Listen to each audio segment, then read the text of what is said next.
In today's edition, we will deconstruct the third question of preliminary 2023 set A. ये question है geography से और ये काफी अच्छा क्वेश्चन है जो जियोग्राफी की फंडामेंटल नॉलेज और स्टूडेंट्स की जनरल अवेयरनेस को भी टेस्ट करता है। इस क्वेश्चन में 3 ट्रीज के नाम दिए गए हैं, जैक फ्रूट ट्री, महुआ ट्री और टीक ट्री, और पूछा गया है कि इनमें से कौन से ट्रीज डेसिडियुअस है।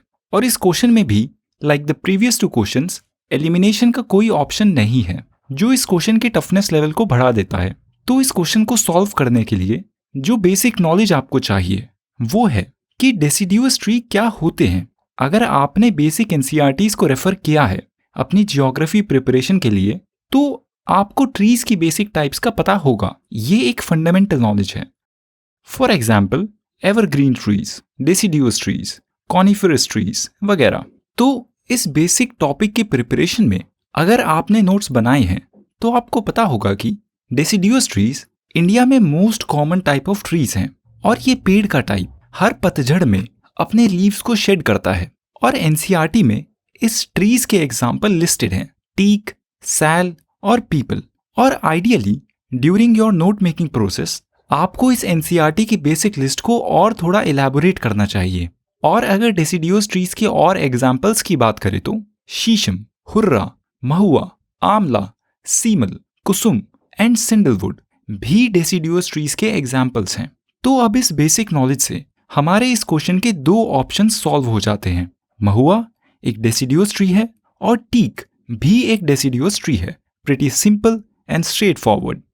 अब अगर इस क्वेश्चन में एलिमिनेशन का ऑप्शन होता तो मोस्ट लाइकली ये क्वेश्चन इन 2 ऑप्शन की सर्टेनिटी से सॉल्व हो जाता, पर एलिमिनेशन का ऑप्शन नहीं है। And let's see the remaining option.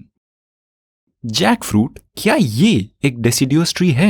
ये एक डिफिकल्ट ऑप्शन है क्योंकि जैक फ्रूट एक इंडिया में रिलेटिवली कॉमन ट्री नहीं है। मुश्किल है कि आपको कोई ऐसा सोर्स मिले जिसमें इस फ्रूट या उसके ट्री टाइप की बात की गई हो। हाँ, पर अगर आप एक कीन टाइप ऑफ पर्सन है जो अपनी सराउंडिंग्स की अवेयरनेस रखता है तो शायद आप एसोसिएट कर पाएं कि जैक फ्रूट ट्री डेसिडियुअस है या नहीं।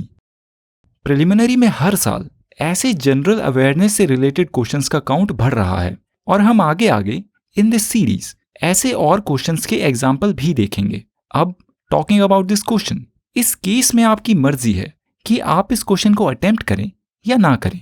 आइडियली अगर आप 2 आइटरेशंस में पेपर सॉल्व करते हैं तो पहले आइटरेशन में सिर्फ वो क्वेश्चंस अटेम्प्ट करें जिनको लेकर आप श्योर हैं कि ये ठीक है, और दूसरे आइटरेशन में रिस्क इस बेसिस पर लें कि आपने पहले आइटरेशन में कितने क्वेश्चंस श्योरिटी के साथ अटेम्प्ट किए हैं।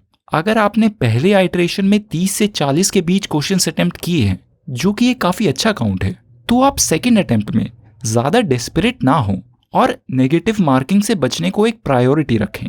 क्वेश्चन को अटेम्प्ट करना या छोड़ना एक स्किल है जिसको प्रैक्टिस करना काफी जरूरी है। इस स्किल को डेवलप करने के लिए आप प्रीवियस ईयर के पेपर्स को अंडर क्लॉक अटेम्प्ट करें। Coming back to the question, we have 2 options, या तो इसको छोड़ दें या फिर take a risk and make an attempt listening to your intuition. ये स्किल डेवलप होगी प्रैक्टिस से। वैसे ये स्टेटमेंट सही नहीं है। जैक फ्रूट एक एवरग्रीन ट्री है जो नेटिव है ट्रॉपिकल एशिया से। और तीनों ऑप्शंस के कंक्लूजन के बाद पहली स्टेटमेंट गलत है, दूसरी स्टेटमेंट सही है और तीसरी स्टेटमेंट भी सही है। We'll conclude that the answer is B, only 2। इस क्वेश्चन से हमें क्या सीखने को मिलता है? पहली सीख, NCERTs are a very good source, master them quickly, और उसके बाद बाकी और सोर्सेज पर एडवांस करें। और जियोग्राफी के केस में तो प्रिलिमिनरी के लिए NCERTs if studied well are sufficient. और दूसरी सीख, जैसे यूपीएससी का अब रिसेंट ट्रेंड है, यूपीएससी को बुकवॉर्म्स नहीं चाहिए, उनको ऐसा व्यक्ति चाहिए जो स्मार्ट है, जिसके पास बुक्स की बेसिक नॉलेज के साथ साथ एक जनरल अवेयरनेस और क्रिटिकल थिंकिंग की कैपेबिलिटी है। और आखिरी learning, practice all previous preliminary questions and make your iteration game strong.